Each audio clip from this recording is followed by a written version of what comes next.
इस वक्त हमारे साथ नैना चौटाला जो है मौजूद है। मैम, किस तरीके देख रहे हैं आप हिसार में जो मुकाबला है, हिसार का खासतौर पे क्योंकि हॉट सीट इसीलिए माना जा रहा है, पूरा चौटाला परिवार जो है वो मैदान। बिल्कुल सारे, मैं तो कहूँगी चारों के चारों देवीलाल की यूनिवर्सिटी के स्टूडेंट्स हैं और मेरा कह सकती हूँ कि महिलाएं मेरे साथ बहुत हैं। और जिस तरीके का 4.5 साल का कार्यकाल रहा है बीजेपी के साथ, उसका कितना एडवांटेज आप मानते हैं?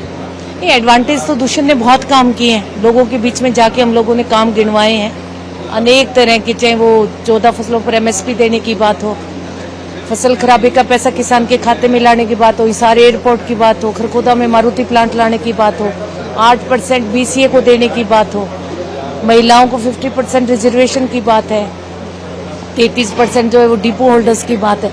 अनेक कार्य जो है वो बहुत अच्छे अच्छे किए, खासकर महिलाओं को जो है वो पुरुषों के बराबर लेकर आने का काम। और जिस तरीके पहले बीजेपी के साथ जब अलायंस में थे तो किसानों ने जो विरोध किया था, उसके बाद अभी अलायंस नहीं, तो आपको लगता है किसानों का विरोध जो बीजेपी की तरफ है उसका आपको फायदा?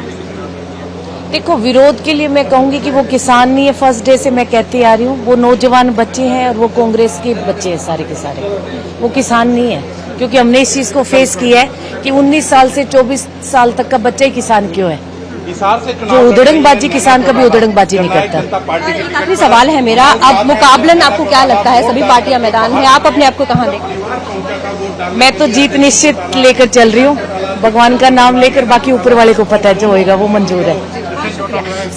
ये थे हमारे साथ नैना चौटाला, हिसार से मैदान में। हालांकि पूरा जो चौटाला परिवार है वो मैदान में हम कह सकते हैं इस वक्त, और हालांकि 4.5 साल का जो कार्यकाल है उसको जो है माना जा रहा है कि किसी तरीके उसका जो है एडवांटेज हो सकता है, और अपने सब जो उस कार्यकाल में जो काम करवाए गए हैं उनकी गिनती जो है वो की जा रही है। लेकिन अब देखना यह होगा कि चाहे चौटाला परिवार की तरफ से माना जा रहा है कि उनकी जीत पक्की है, लेकिन अब हरियाणा के लोग किसको मकबूल करते हैं ये आने वाला समय तय करे। सर, 4.5 साल का जो आपका कार्यकाल है उसमें जितने भी जेजे की तरफ से कार्य किए गए हैं, आपको क्या लगता है सबसे जो अहम आपको आप मान रहे हैं कि आपने अपने कार्यकाल में कर पाए?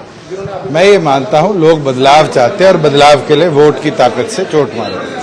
4.5 साल में कौन सी ऐसे है मुख्य कार्य जो आपको लगता है कि अहम तौर पे लोग उनको मकबूल कर रहे हैं? हरियाणा बदलाव चाहता है और बदलाव की धरती रहा है हमेशा से, और अब वोट की ताकत के साथ अपनी चोट मारे। किसानों को कैसे देखते हैं, जिस तरीके किसानों के द्वारा? ये हमारे साथ थे दुष्यंत चौटाला, डिप्टी CM हरियाणा पूर्व। तो अभी जिस तरीके से माहौल है हरियाणा का, उसको देखकर कहीं ना कहीं लग रहा है कि तमाम जो उम्मीदवार हैं चाहे तो अपनी अपनी जीत के दावे जरूर कर रही हैं। अरे भैया, मेरे परिवार के बहुत सारे सदस्य चुनाव मैदान में है, बीवी भी है, चाचा भी है, भाई भी है, सब मैदान में है। ये तो प्रजातंत्र का महापर्व है, लोगों ने फैसला करना है कि हरियाणा प्रदेश का जागरूक मतदाता किसको चुन करके भेजता है। और सर, जिस तरीके किसानों द्वारा पहले विरोध था, जब बीजेपी के साथ आपका अलायंस अब नहीं है, तो उसका कितना एडवांटेज और डिसएडवांटेज आप देख रहे हैं? एडवांटेज डिसएडवांटेज तय करना प्रदेश की जनता का काम है, ये फैसला लोगों ने करना है। जहां जहां विरोध की बात आप कर रहे हैं, किसान विरोध नहीं था, पॉलिटिकल पार्टी के वर्कर विरोध कर रहे थे। और सर, 4.5 साल का कार्यकाल आपका रहा है, जनता हम अपने कार्यकाल से संतुष्ट हैं और हमने जो काम लोगों से प्रॉमिस किए थे वो पूरे करने का काम किया है।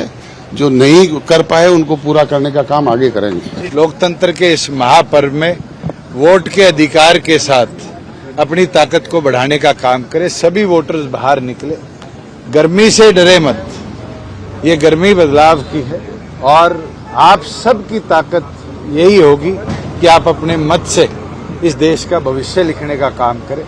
मैं तो ये उम्मीद रखता हूं कि इस देश में रिकॉर्ड तोड़ वोटिंग हरियाणा प्रदेश में आ गई। आपको लगता है कि बदलाव होगा इस बार? बिल्कुल होगा, और जैसे 1977 में बदलाव आया था, 2024 भी एक नई पटकथा लिखी।